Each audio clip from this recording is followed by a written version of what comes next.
പ്രശസ്തമായ പല കേന്ദ്രങ്ങളിലും ആ വിശുദ്ധ മുടികൾ സൂക്ഷിച്ചു വരുന്നുണ്ട് എന്നത് ചരിത്രപരമായ യാഥാർത്ഥ്യമാണ്. നമ്മുടെ ഇന്ത്യ മഹാരാജ്യത്ത് തന്നെ തമിഴ്നാട്ടിൽ വെല്ലൂരിൽ അള്ളാഹുവിന്റെ ഹബീബിന്റെ ആ വിശുദ്ധമായ ഒരു മുടി സൂക്ഷിച്ചിരിപ്പുണ്ട് എന്നത് ലോകത്തറിയപ്പെട്ട വാർത്തയാണ്.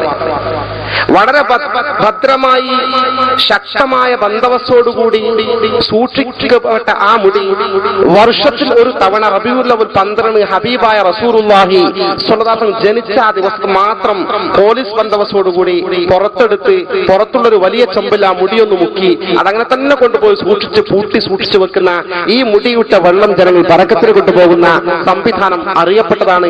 കേരളത്തിൽ നിന്ന് പോലും ആ വെള്ളം സ്വീകരിക്കാൻ വേണ്ടി ആളുകൾ റബീഉൽ അവ്വൽ 12 വെല്ലൂരിൽ പോകാറുണ്ട്. ഇന്ത്യയിലെ കശ്മീരിൽ ഹസ്രത്ത് ബാൽ മസ്ജിദ് റസൂലുള്ളാഹിന്റെ തിരുമുടി സൂക്ഷിച്ച ആ വിശുദ്ധമായ പള്ളി അറിയപ്പെട്ടതാണ്, അനിഷേധ്യമായ പരമാർത്ഥമാണ്. സുഡാനിൽ ഈ മുടി ആധികാരികമായി സൂക്ഷിക്കപ്പെട്ടിരിക്കുന്നുവെന്ന് രേഖകളിൽ കാണുന്നു. അതുപോലെ അബുദാബിയിൽ ഷെയ്ഖ് ഹസ്റജി ഉണ്ട്. അബുദാബിയുടെ മുൻ മതകാര്യ വകുപ്പ് മന്ത്രി, യുഎഇയുടെ മന്ത്രി. അദ്ദേഹം ഹസ്റജി കുടുംബമാണ്, അൻസാരികളായ സ്വഹാബി പരമ്പരയിൽപ്പെട്ട മഹാനാണ്. അദ്ദേഹത്തിന്റെ വീട്ടിൽ അവരുടെ ഫാമിലി ഭദ്രമായ ഒരു മുടി സൂക്ഷിച്ചു വെച്ചിട്ടുണ്ട്.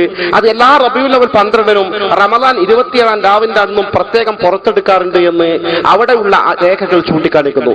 ഇങ്ങനെ വേൾഡിൽ അറിയപ്പെട്ട സ്ഥലങ്ങളിൽ വളരെ പാവനമായി വളരെ ആധികാരികമായി പ്രബലമായ കുടുംബങ്ങളോ ഔദ്യോഗിക തലത്തിൽ ഗവൺമെന്റ് സംവിധാനത്തോടെയോ അത് സൂക്ഷിച്ചു വരുന്നു എന്ന യാഥാർത്ഥ്യം നമ്മൾ നിഷേധിക്കുന്നില്ല. അതിന് വല്ലാത്ത പുണ്യവുമുണ്ട്. പക്ഷെ ആ മുടി ഇത്രമാത്രം 14 നൂറ്റാണ്ടുകാലം പാരമ്പര്യമായി കൃത്യമായ നിവേദക പരമ്പര സഹിതം ആ സിൽസില വഴി ആ കണ്ണികൾ വഴി പാവനമായി ഇവിടെ എത്തിച്ചേർന്നു സ്ഥിരപ്പെട്ട ആ മുടികൾ ഒരു കേന്ദ്രവും മറ്റൊരു വിഭാഗത്തിന് വിട്ടുകൊടുക്കാൻ സാധ്യത വളരെ കുറവാണ്. എത്ര കാശ് കൊടുത്താലും ശരി. പിന്നെ കാന്തപുരം അബൂബക്കർ മുസ്ലിയുടെ കയ്യിൽ ധാരാളം പണമുണ്ട്, അയാൾക്ക് എവിടുന്ന് വാങ്ങിക്കൊണ്ടുവരാനുള്ള സാധ്യത സങ്കല്പിച്ചാൽ കാന്തപുരത്തിന് പണം കൊടുത്ത അറബികളാണ്. ലോകത്തെ ഏറ്റവും വലിയ സമ്പന്നരുടെ കൂട്ടത്തിൽ ദുബൈയിലെ അബുദാബിയിലെ സമ്പന്നരായ മുസ്ലിം അറബികളുടെ പേരുകളുണ്ട്. അങ്ങനെ പണം കൊടുത്താൽ ഈ മുടി സംഘടിപ്പിക്കാൻ സാധിക്കുമെങ്കിൽ കാന്തപുരത്തിന് അറബികൾ കൊടുത്ത പണത്തിനൊരു ഭാഗമാണുള്ളത്. സത്യത്തിൽ അവർക്ക് പണം കൊടുത്ത കോടീശ്വരന്മാരായ ഈ അറബ് പ്രമുഖന്മാർ ഈ മുടി വിലക്കെടുക്കൂലേ? കിട്ടാല്ല സാർ.